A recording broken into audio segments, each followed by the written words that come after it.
Ya baik, Bapak-bapak, Ibu-ibu yang dirahmati Allah, Jamaah Masjid Darussalam. Mari sebelum kita mulai kajian subuh ini, saya mohon keriduannya. Kita berdoa dulu sebentar, membaca ta'awud, basmalah, sholawat Nabi, dan baca umul kitab suratul Fatihah. Mari kita mulai bersama-sama. A'udzubillahi minasyaitonirrajim. Bismillahirrahmanirrahim. Allahumma sholli ala sayyidina Muhammad wa ala ali sayyidina Muhammad. Bismillahirrahmanirrahim. Alhamdulillahi rabbil alamin. Ar-Rahmanirrahim. Maliki yaumiddin. Iyyaka na'budu wa iyyaka nasta'in. Ihdinas siratal mustaqim. Siratal ladzina an'amta 'alaihim ghairil maghdubi 'alaihim waladdallin. Amin ya rabbal alamin. Ya, assalamualaikum warahmatullahi wabarakatuh.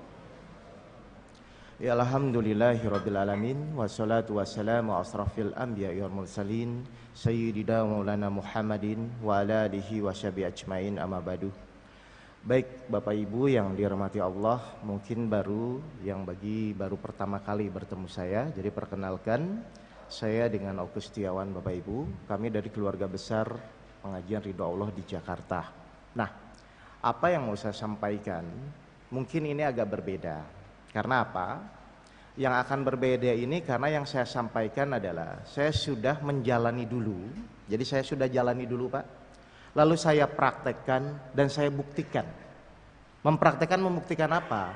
Bahwa ternyata sebenarnya untuk menyelesaikan permasalahan hidup itu harusnya mudah. Mungkin secara umum kalau Bapak Ibu saya tanya, menurut Bapak dan Ibu, kita diskusi ya, menurut Bapak dan Ibu, untuk menyelesaikan masalah hidup itu mudah atau sulit secara umum? Nah, jadi ada yang berbicara sulit, ada yang berbicara mudah. Kadang-kadang berbicara yang kedua adalah tergantung. Ya tergantung dulu Pak Ustadz masalahnya. Apakah misalnya masalahnya cuma sakit flu, yaitu mungkin mudah. Tapi kalau sudah bicara sakit kanker, sakit leukemia, mungkin Bapak Ibu akan bicara sulit. Nah, mari sekarang subuh ini kita akan membahas sebenarnya betul atau tidak bahwa sebenarnya untuk menyelesaikan masalah hidup itu, apapun masalahnya, harusnya mudah. Mungkin Bapak Ibu berpikir mudahnya di mana? Nah, jadi ini sedikit saya cerita saja dulu sebentar Bapak Ibu. Tadi kan saya bilang saya akan menyampaikan sesuatu yang sudah saya jalani dan saya praktekkan. Ini ceritanya dulu di tahun 2005 sebenarnya. Jadi dulu saya ini seorang pengusaha sebenarnya. Saya juga tidak mimpi jadi begini. Akhirnya 2005 saya punya perusahaan di Cikarang. Saya IT konsultan untuk mechanical engineering. Nah, alhamdulillah apa yang terjadi, tahun 2005 perusahaan saya berkembang, 2006, 2007 berkembang, 2008 awal saya bangkrut total. Ini awalnya Bapak dan Ibu. Pertanyaan saya, yang namanya pengusaha bangkrut total, itu tuh meninggalkan warisan atau hutang? Wah, bagi seorang pengusaha pasti tahu ya, jadi namanya pengusaha itu biasanya kalau bangkrut, yaitu pasti meninggalkan hutang. Nah, mungkin tidak banyak menurut Bapak dan Ibu yang di sini, cuman itu menurut saya itu beban yang luar biasa. Jadi tahun 2008 itu saya didera oleh 3 masalah besar dalam hidup saya. Yang pertama, hutang saya waktu itu 2 miliar dan harus selesai dalam 3 bulan. Lalu seminggu kemudian istri saya meminta cerai. Dan yang terakhir yang membuat saya semakin terpuruk adalah saya akan dipenjara karena masalah kasus pajak perusahaan saya. Jadi tahun 2008 awal saya punya hutang 2 miliar, istri saya mau bercerai dan saya akan dipenjara. Kira-kira menurut Bapak dan Ibu, saya bahagia atau tidak? Nah, stres, betul Pak. Jadi apa yang terjadi? Saya stres, saya bingung karena menurut saya kurang apa lagi menurut saya waktu itu. Saya sudah belajar ngaji ke sana, ke sini, belajar ilmu yang intinya menurut saya harus bisa menyelesaikan masalah saya. Alhamdulillah tidak selesai-selesai. Akhirnya saya berpikir, ini saya nggak bisa diam, saya bilang. Terus apa yang harus saya lakukan? Akhirnya saya berpikir, baik, saya harus mencari seorang guru yang bisa membimbing saya, Pak. Sebulan lebih akhirnya saya berkeliling mulai dari Jawa Barat, Jawa Tengah, Jawa Timur, mencari seorang guru, mencari seorang kiai yang intinya adalah supaya bisa menyelesaikan masalah hidup saya. Selama sebulan saya berkeliling Bapak dan Ibu, alhamdulillah tidak selesai-selesai. Terus akhirnya saya pulang ke Jakarta dengan kondisi putus asa waktu itu.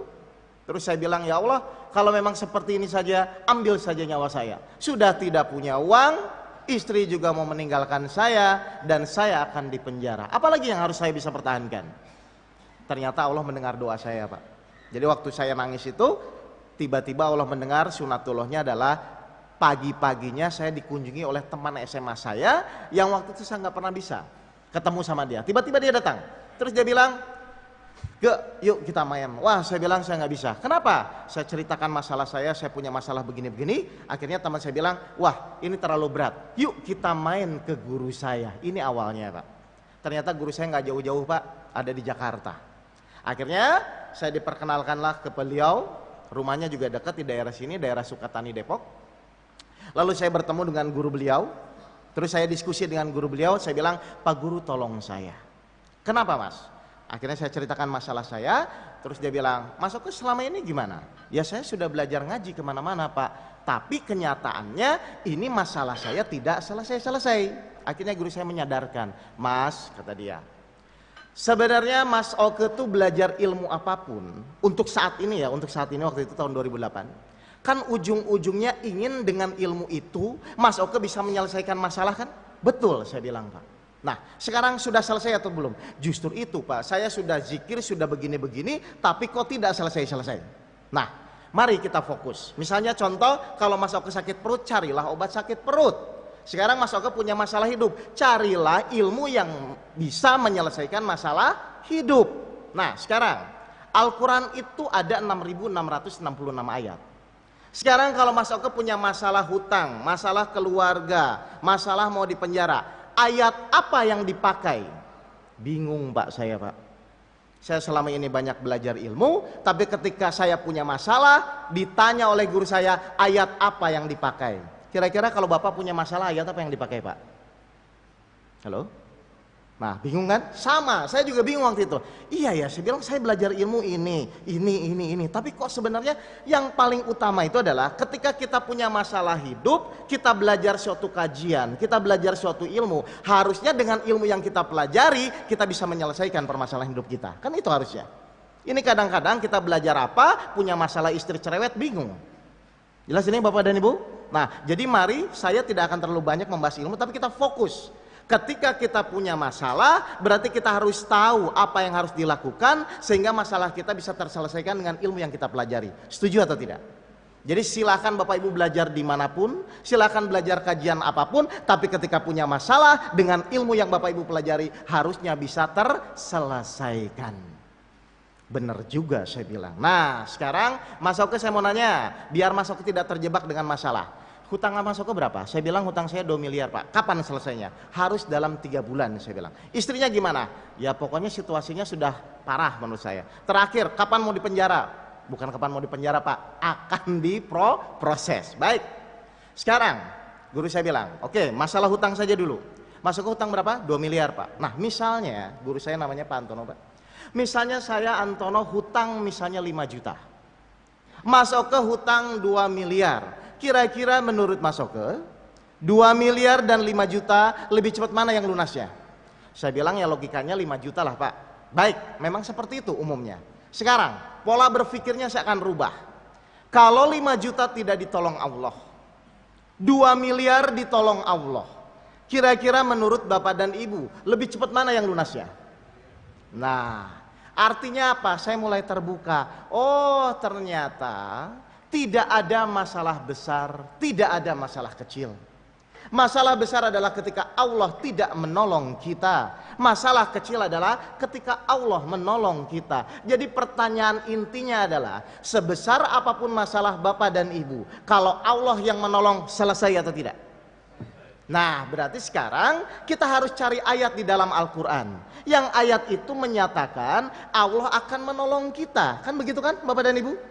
Nah, benar juga saya bilang. Ayo masuk ke Al-Quran, ada 6.666 ayat. Ayat mana? Silahkan cari di dalam Al-Quran yang Allah menyatakan bahwa Allah akan menolong kalau kita melakukan A, B, C misalnya.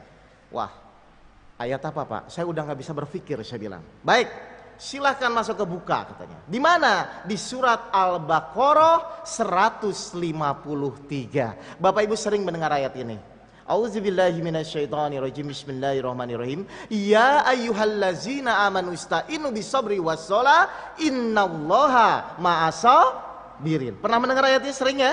Jadi ayatnya tuh sebenarnya sering saya baca juga, Pak. Hai orang-orang yang beriman, jadikanlah sabar dan sholat sebagai penolongmu. Sesungguhnya Allah bersama beserta orang-orang yang sabar. Pernah mendengar ayat ini Bapak dan Ibu? Saya sering Pak baca itu, tapi saya tidak mudeng selama ini gitu loh. Jadi ayatnya kan kita mau mencari, kita percaya bahwa semua masalah hidup di muka bumi ini kalau Allah yang menolong selesai. Percaya kan Bapak dan Ibu? Nah, tinggal sekarang kita cari ayatnya. Ternyata ayatnya ada di surat Al-Baqarah 153. Allah berfirman, hai orang-orang yang beriman, jadikanlah sabar dan sholat sebagai penolongmu. Sesungguhnya Allah bersama orang-orang yang sabar. Jadi kalau Mas Oke ingin ditolong Allah, kalau Bapak Ibu ingin ditolong Allah, apa yang harus dilakukan dalam ayat ini? Oke, lihat ya. Di sini banyak yang kejebak. Lihat, hai orang-orang yang beriman. Jadi yang pertama apa? Beriman dulu. Karena ini ayat bukan hai orang-orang pada umumnya, Pak. Jadi kalau Bapak tidak beriman bisa nggak terjadi pertolongan? Tidak. Jadi yang pertama adalah hai orang-orang yang beriman. Jadi yang pertama Bapak Ibu harus beriman dulu. Yang kedua baru sabar yang benar seperti apa. Yang ketiga baru sholat yang benar seperti apa. Akhirnya saya dikupas. Baik. Untuk iman masuk ke, saya tanyalah, masuk ke Islam? Ya saya Islam Pak. Percaya kepada Al-Quran? Percaya. Oke, sementara masuk ke percaya dulu saja. Berarti masuk ke percaya, kalau sabarnya benar, sholatnya benar, pasti ditolong Allah. Oh percaya Pak, saya bilang. Baik, sekarang yang kedua. Masuk ke sudah sabar. Nah bingung Pak saya ditanya Pak. Perasaan saya sih sudah, perasaan waktu itu. Kan boleh ya Pak ya, ngaku-ngaku perasaan saya sudah. Oke, sudah sholat, apalagi sholat saya bilang. Tahajud 11, duha 12, rawatib 12. Sholat-sholat yang lain saya kerjakan. Menurut saya waktu itu. Apalagi? Lalu guru saya bilang, loh kalau Mas Oke sudah sabar dengan benar, kalau Mas Oke sudah sholat dengan benar, ngapain datang ke sini? Loh maksudnya Pak? Ya kan sabar menurut Mas Oke sudah sabar. Mas Oke sudah sholat, bahkan tadi katanya tahajud 11, duha 12, rawatib 12, sudah dilakukan semua. Sudah saya bilang. Sudah ditolong? Belum saya bilang. Berarti pertanyaannya dibalik. Sabar sholat saya yang belum benar atau ayatnya yang salah? Pasti sabar sholat saya yang belum benar. Meskipun waktu itu saya sudah merasa sudah sabar dan sudah sholat. Akhirnya mau kita kupas, kita diskusi bagaimana sabar yang benar, bagaimana sholat yang benar. Akhirnya guru saya mengajarkan Pak, apa yang terjadi 2,5 bulan, akhirnya masalah saya selesai. Hutang 2 miliar selesai, istri tidak jadi bercerai dan saya tidak jadi dipenjara. Kenapa? Karena Allah menolong masalah saya. Kenapa Allah menolong masalah saya? Karena iman saya, sabar saya, sholat saya terpenuhi. Jadi kalau Bapak berkenan, mari kita kupas sebenarnya bagaimana sih cara iman yang benar, cara sabar yang benar, cara sholat yang benar. Karena kenyataannya kita sudah merasa sholat, sudah merasa sabar, tapi tidak ditolong. Nah jadi saya ingin mengupas itu, karena saya yakin yang hadir di sini kalau saya tanya pasti semua punya masalah, betul atau tidak? Dan pasti punya keinginan masalahnya cepat terselesaikan. Tapi kenyataannya ada yang selesai, ada yang belum selesai. Ya. Nah, bagaimana untuk yang belum selesai? Mungkin kasusnya seperti saya. Saya sudah merasa sabar, sudah merasa sholat, tapi